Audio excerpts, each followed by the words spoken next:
Hi, Wally Taylor from Texas Integrative Medicine in Austin, Texas. And just a quick little video this morning to update y'all about the dangers of the chemical glyphosate. So many of you probably know about glyphosate. It is a small chemical that was developed in the 70s and initially was discovered to be an herbicide, which means it kills weeds. And when it was discovered to kill weeds, right away it was brought into the market and used both in agricultural and for home use in gardening. And the way that glyphosate was found to work is that it actually has antibiotic effects. It also kills germs. And it seems to affect the way the plant is able to grow. So not only does it kill weeds, but it kills regular plants as well, such as agricultural crop plants. Well, it turns out that the agricultural industry got around the fact that it kills the crops by developing what we call genetically modified foods, or GMO foods, which basically they were able to put genes in certain plants that would disactivate the glyphosate so that it didn't kill the crop plants such as wheat or corn or barley, but it did kill all the weeds. And so to do this, of course, it dramatically increased the amount of tons or pounds per acre, bushels per acre that the farmers were able to get growing their crops. And then later it was discovered that if they applied glyphosate to the plants, like the wheat, late in the growth phase, it actually encouraged the wheat to dry out faster. And so it became ready for storage in silos sooner and with less tendency to mold. So they started doing lots and lots of applications of glyphosate on the crops just before harvest.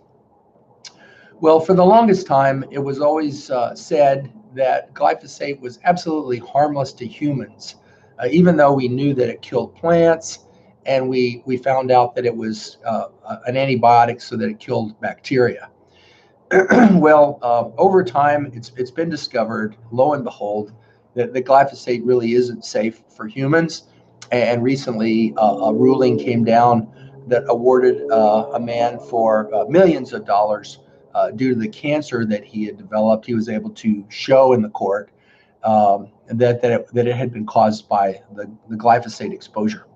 So how does glyphosate work? Well, glyphosate is a real small little molecule. It basically looks a lot like a molecule of the amino acid glycine with a phosphate group attached. And so as a result, it seems that some of the bad effects of the glyphosate has to do with the fact that it can imitate glycine when the body's making proteins. So in a place in a protein where you would normally insert a glycine molecule in the amino acid chain for that protein, instead of glyphosate appears to be able to be inserted.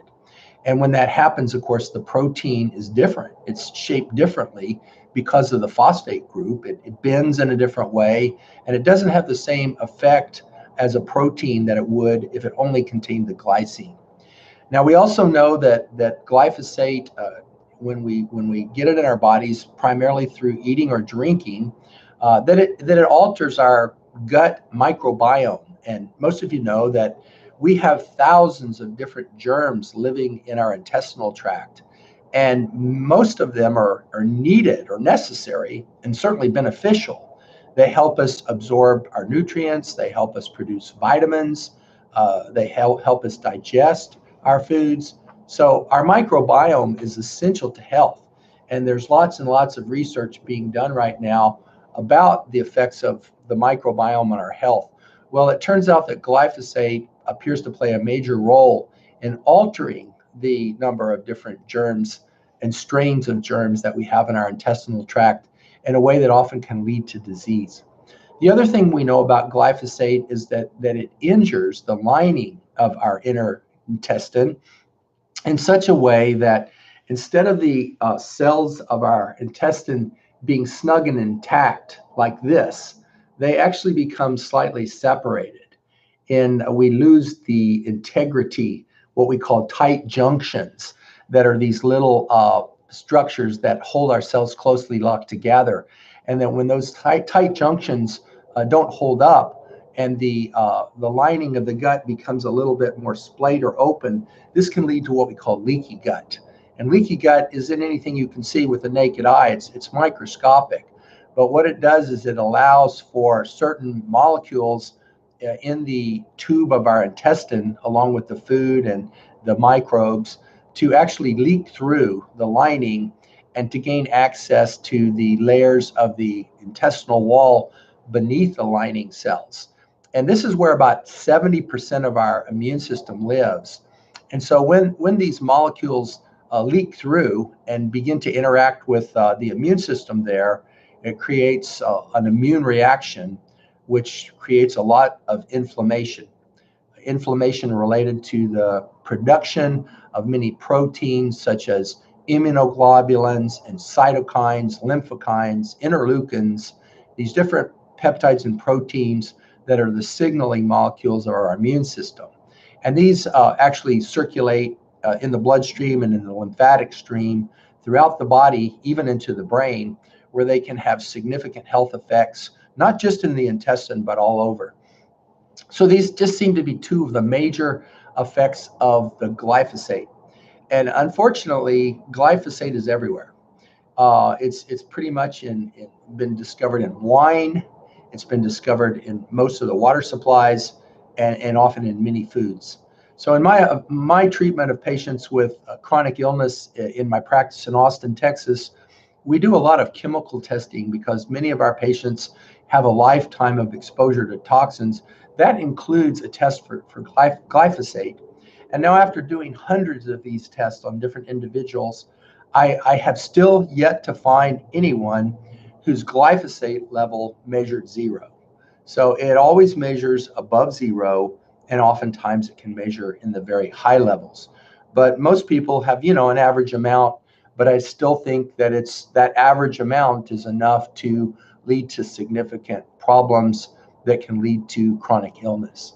So how do you avoid glyphosate? Well, first of all, I think we all need to think about together trying to encourage the powers that be in the country, whether that be industry or government, to try to pay a little more attention to these health effects of glyphosate and how glyphosate is being used and how easy it is for it to be entering into the food supply and into the water supply. So this is, of course, going to take action, organized action of all people. And I think it's very important that people be aware and that we do what we can through the individual decisions that we can all make one by one every day to try to protect this. Now, in other parts of the world, they take a different attitude toward glyphosate, particularly in Europe. The rules governing the use of glyphosate in crops, especially late-stage crops for the drying, as I mentioned earlier, is different. And all in all, there's a lower, reduced use of glyphosate and less glyphosate exposure in food and water. So as a rule, it causes less health effects there. The other thing I wanted to say is that the glyphosate is often used on grass grains. So the grass grains, of course, number one is wheat, which is, of course, ground into white flour used for pasta, cakes, cookies, crackers, white bread.